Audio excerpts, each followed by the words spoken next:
Hello. Hi. Hi. Thanks everyone for being here. Thanks to Jeff and Autumn for hosting this wonderful event.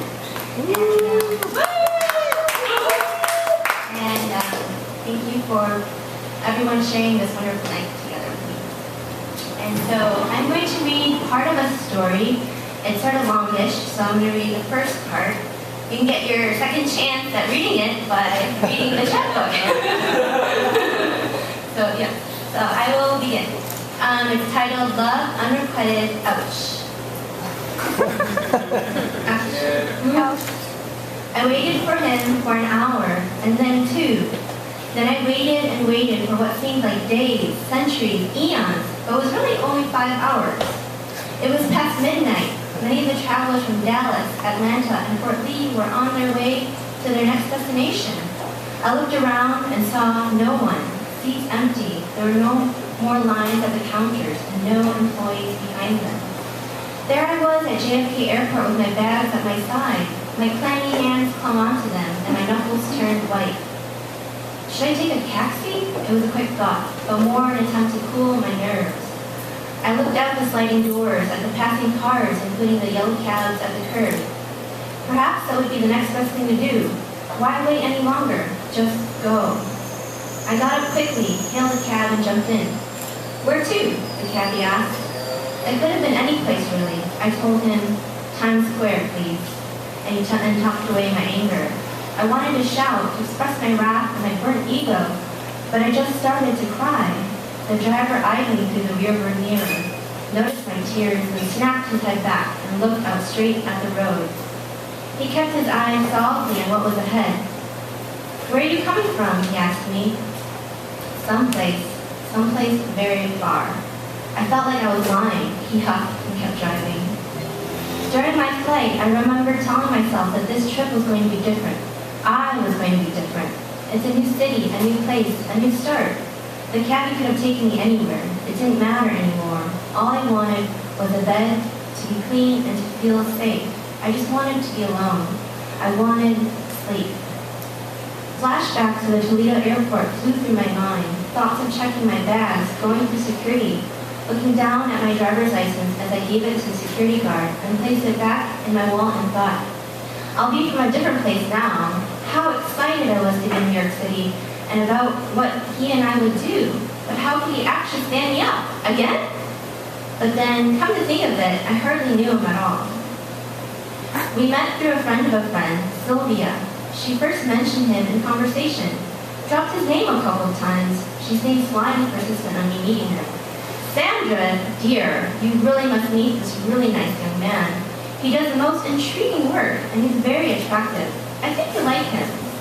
She said as she sat across from me at a booth at Bruno's, my favorite place for coffee in Toledo. Though I was curious to meet him, I must admit I was quite hesitant. I can still envision the first night I saw him, how his hair flipped out in the back. His soft eyes played under playful brown bangs that so drew me into him. Maybe it was more out of loneliness and desperation. Maybe that's what really attracted me to him. I mean, come on, at 29, I'm supposed to be with someone.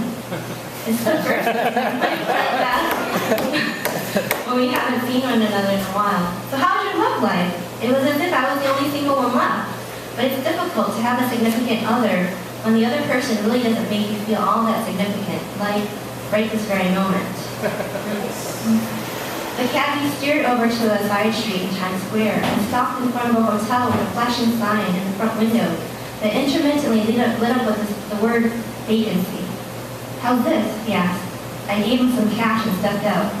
Empty bottles clanked and spun around my feet. The smell of cheap booze and piss emanated.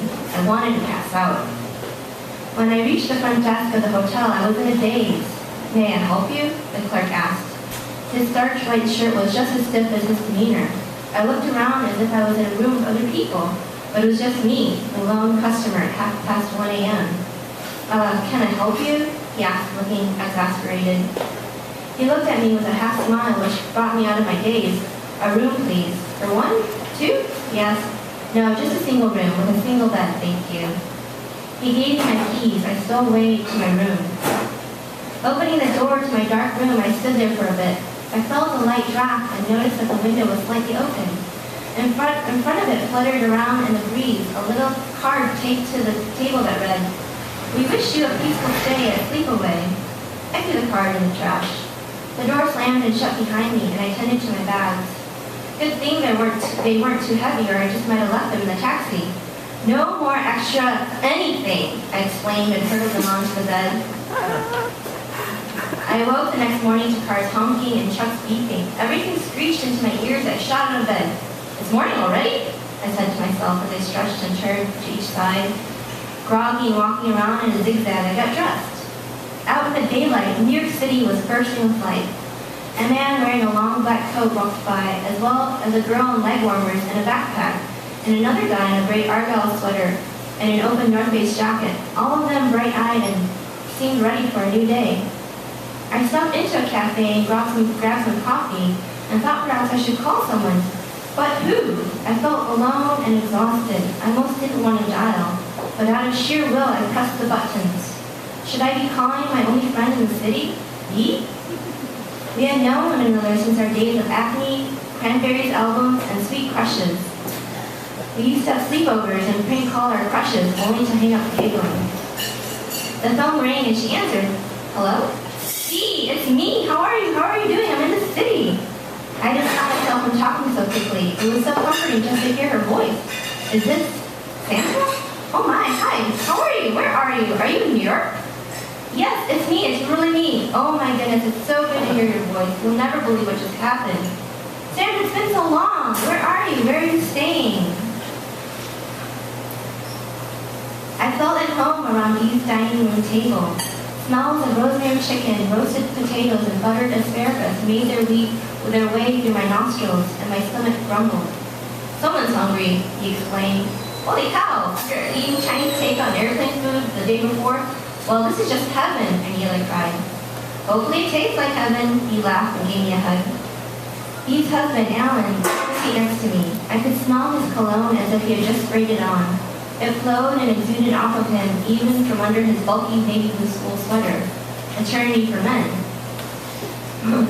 He didn't seem too pretentious, and I was glad because I could never see Dee with someone snooty, although Dee did have a history with some uppity men. "So, Sandy, what brings you to the city?" Alan asked while taking a piece of chicken. I eyed his chicken. Stomach growled yet again. After eyeing the chicken a few more times, I could stand it no longer and leaned across the table and grabbed a large piece from the platter. "Excuse me," I nearly shouted. "Why, of course," he let out. "You know, Sandra, I couldn't believe you were here. You swore years ago you would never come out to New York, especially after dating that lawyer guy from Long Island. Oh my, that relationship was such a trip. Remember, you told me how he used to walk around going over his cases in nothing but his underpants? Is that what you said?" Bee let out a guffaw. Hunger enveloped me, and I took another bite of my chicken. "Bee, you've really outdone yourself." I looked at her and wiped my mouth. I felt as if this was my first meal in years, in ages, as if I'd never eaten before or tasted before. My taste buds felt awake and alive, and I did too. And for the first time since my arrival, I smiled. My phone suddenly rang with, "I got you, babe," and I jumped at the call, not expecting the voice on the other end. "Hello, Sandra?" a gentle voice asked. "Oh my, it can't be." Click. Body froze. "Sandy, did you just hang up on someone?" Alan asked. I did. I said and looked down at my phone. "Are you alright?" Alan asked with his brow furrowed. Anger rose inside of me. What was he thinking by calling me now? It had been 2 days since he left me at the airport. My phone jingled and jangled again to let me know that I had a voicemail. Hesitant, I picked up the phone and listened. "Hello, Sandra. It's me, Rob. I just wanted to let you know that I'm sorry. I'm so sorry I didn't show up. But I hope that you'll forgive me and give me another chance. Please meet me this Saturday at 2 p.m. I'll be at the Guggenheim." My body was hot and my face burned. What should I do? I didn't want to call him back. I wasn't going to call him back. "Hey, Sandy, are you okay?" Alan asked again. "Do you want me to get you a glass of water?" "No, I'm fine," I said. I turned to Bee and looked at her with my face completely pale. It was him, Bee. It was Rob. all the blood escaped from Dee's face, and she too turned white. Thank you.